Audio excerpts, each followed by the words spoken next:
करीब ज्यादा बात कहते नहीं तो कम से कम भी 10,000 लोग पूरे हिंदुस्तान से जुड़े हुए हैं। तो आप लोगों की आवाज ईश्वर की आवाज है, क्योंकि हर एक आदमी के मन की आवाज ईश्वर की ही आवाज होती है। भले ही सरकारी तंत्र महकमे उनको ना सुने। हमारे बीच में आज डॉक्टर तरुण कुठारी, जो लगातार पिछले कितने ही सालों से, क्या जोर से लोगों ने उनको यूट्यूब के ऊपर सुना होगा। डॉक्टर तरुण कुठारी, जब नकली वैक्सीन इत्यादि लगाई जा रही थी, मास्क के चालान काटे जा रहे थे, तब ये खड़े होकर लोगों को जागरूक कर रहे थे। आज उसका रिजल्ट आप लोग देख रहे हैं, कैसे लोग हार्ट अटैक से गिर रहे हैं।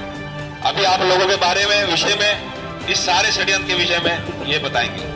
जरूरत है आप लोगों को सुन के, एकत्र होके समझना कि किस प्रकार से आपके हो हल्ला करने से सरकारें नहीं जगेंगी। क्योंकि इससे पहले अग्निवीर आ चुके, शिक्षक वीर आ चुके, और भी ना जाने कितने वीर आ गए। अब हमारे बीच में सिविल डिफेंस के वीर हैं। वह लोग जिसको एक अच्छे कार्य के लिए नियुक्त किया गया था, हमारी बसों में लगाया गया, जिससे कि जो घटनाएं घट रही थी उस पर रोकथाम हुई।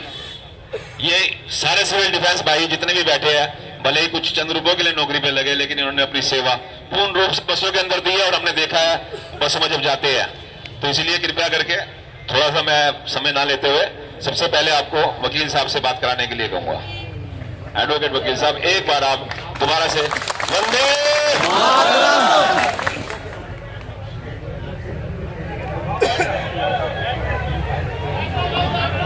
साथियों, सबसे पहले तो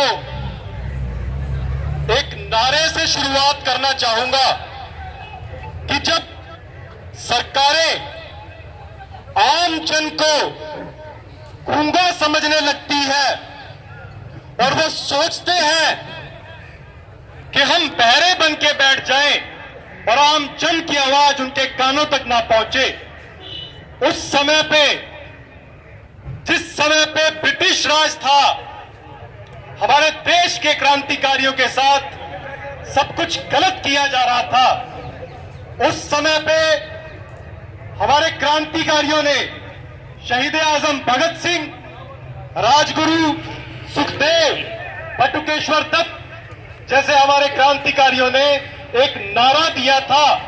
मैं उस नारे से इस बात की शुरुआत करना चाहूंगा और मैं चाहूंगा कि आप लोगों की आवाज इतनी बुलंद हो कि वो जो अंदर बैठे सियासतदान हैं, वो जो सीटें अपनी गर्म कर रहे हैं, आज उनकी सीटों में से धुएं निकलने शुरू हो जाएं।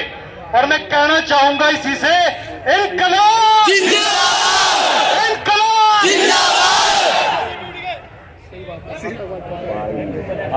साथियों, बड़ी पीड़ा होती है ये देखकर, बड़ा दुख होता है ये देखकर कि हमारे जन जन को, हमारे देश की जनता को, जो सही मायने में सरकार है, इस सरकार को आज इस कथाकथित सरकारों ने दर दर की ठोकरें खाने के लिए मजबूर कर दिया है। फिर चाहे वो किसान वर्ग हो,